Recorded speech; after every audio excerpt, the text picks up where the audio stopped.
Tatlo! Nakalimutan na kita! Isa! Dalawa! Dalawa!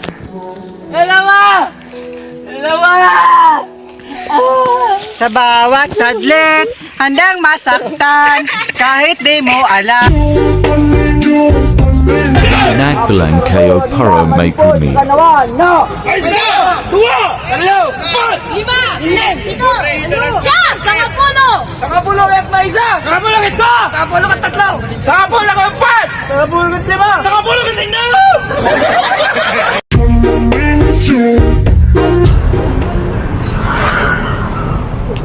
Boss, pwede ba magtanong, boss? Ano? Saan ba yung papuntang Quiapo? Quiapo? Oo. Diretsuhin mo lang, sir. Pagdating mo sa may kanto sa dulo, kaliwa ka. Pagkaliwa mo, mga unang kanto, kumanan ka. Oo. Tapos, pagdating mo dun sa may kanan, may McDo. Oo. Kumaliwa ka ulit.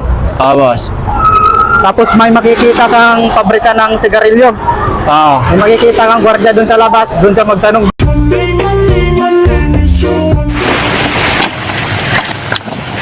Pagkabila ko tatlo ka, kalimutan mo na siya!